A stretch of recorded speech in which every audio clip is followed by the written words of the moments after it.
Good morning, teacher. We are going to present our instructional guide course that is about writing, and my name is Paulina Chicais. Okay, in depth CE test, we have a writing part, and we have 1 hour and 20 minutes for this part of the exam.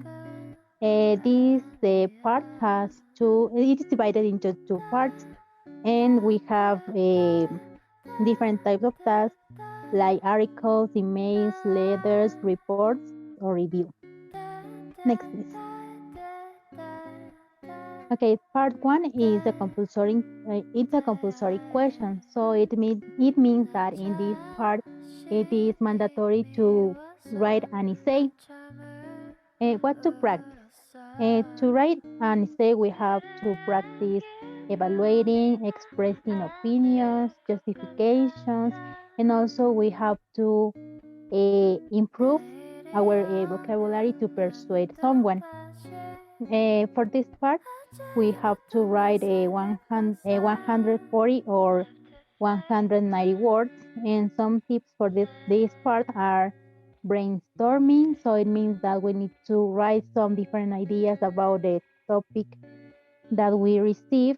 Write clearly, it means that we have to use different phrases, vocabulary, and also we need to check our punctuation, spelling, and different type of mistakes.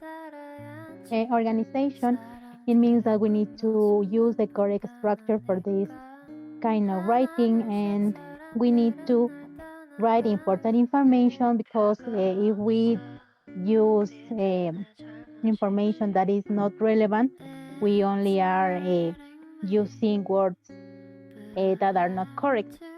Next, please.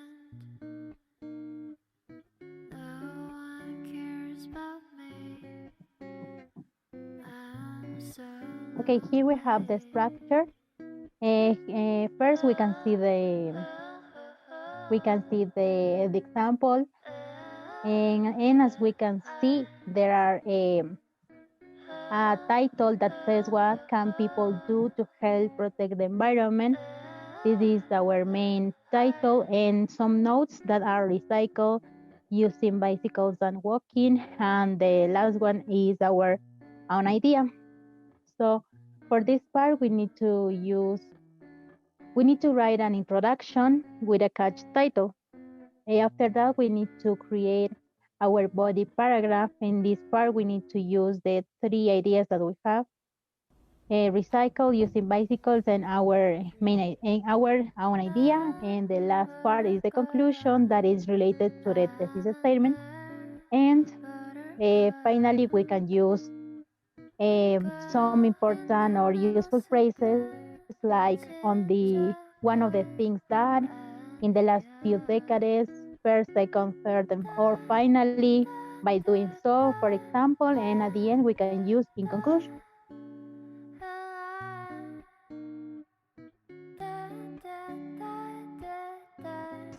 Okay, my name is John Criollo and I'm going to continue with part 2. That is situational based in writing task. Candidates can choose the writing because they have different options like an article, an email, a letter, a report, and review.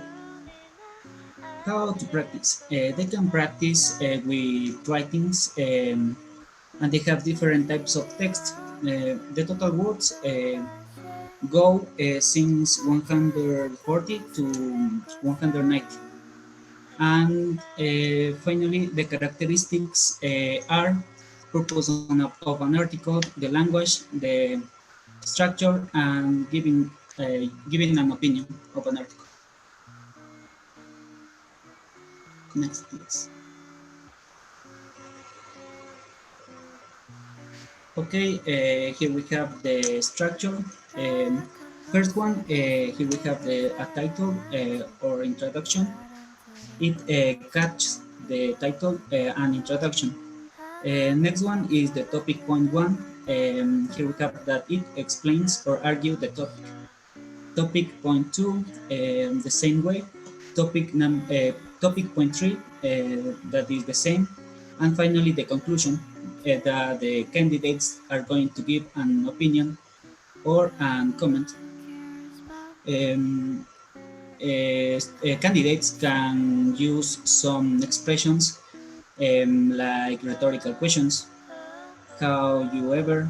Do you ever wonder? What do you think about?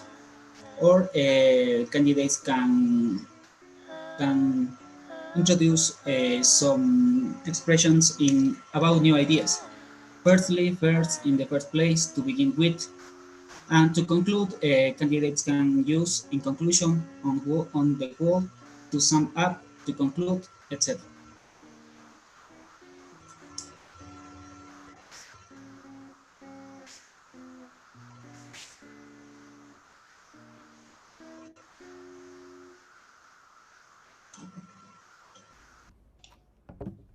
Okay, so now we are going to continue with email and the letter.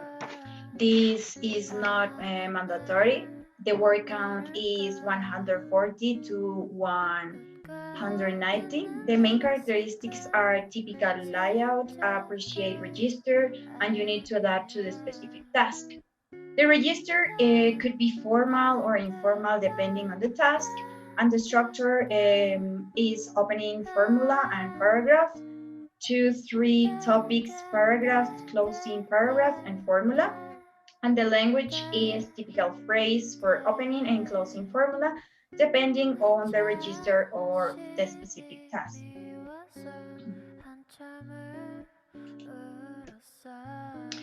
Let's continue with what we have to do to write an email and letter. We have two questions. We need to consider already this. And the first one says, what do I have to include in my email or letter?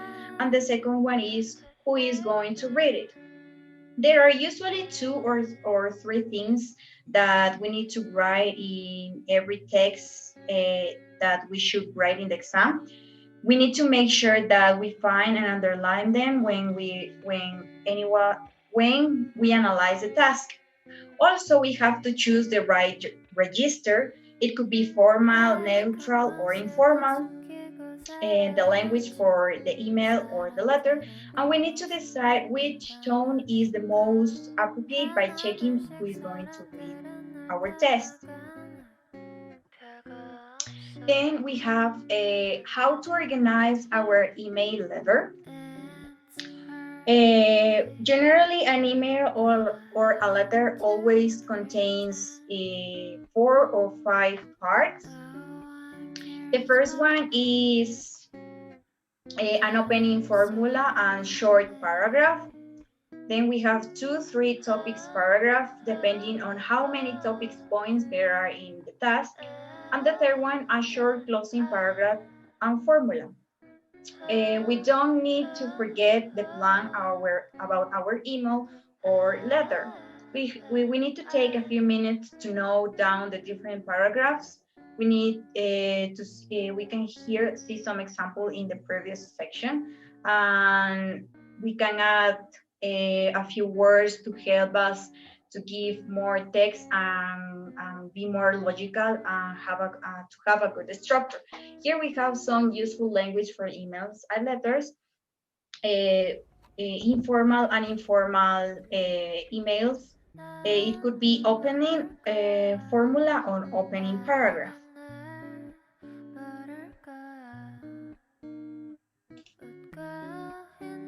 Okay, for the last part, my name is Gabriel Briones. I'm going to talk about report and review. First, report.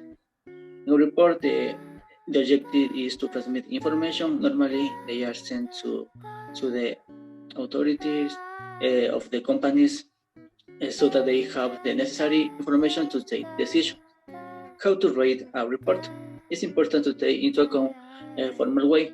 A report is an informative writing on a specific topic, which is addressed to the authority figure. Then we have a title and subtitle. It is always advisable to give a title to the exam papers, but in the report it is essential. In addition, each paragraph must be dealt exclusively with one topic and carry the subtitle. For the last part is connectors. We must present the information in a clear and structured way. So it is essential that we use connectors that help us organize that information. And finally, we have the structure. Here there are three parts. The first one is introduction. For the introduction, it reads the first paragraph. It should always explain the purpose of the report. We can use phrases to introduce the report, but always in a formal and informative way. Then we have body. The body it reads the second paragraph, can be a short introductory summary, and the last one is conclusion. We should include general recommendations based on what we have exposed and general assessment. Next, please. Next. Okay, here we have review. A review consists of comment and describe, such as book, movies, events, restaurants, among other things, giving our personal opinion about it. It has to be informative and interesting for the reader. A review has 140 and 190 words. How to write a review? First, attractive title. A powerful title will be get the reader. In that case, the examiner to encourage a reader and score you. Then we have adjectives. It's important because adjective proposed is to qualify an attribute and provide more details to the review. And final is informal way. It is not necessary to use a formal vocabulary or depends to whom it is said. For the final part is structure. Here we have an interesting title, a catchy introduction, a summary of the plot, a surprising moment, and finally is your recommendation. Thank you.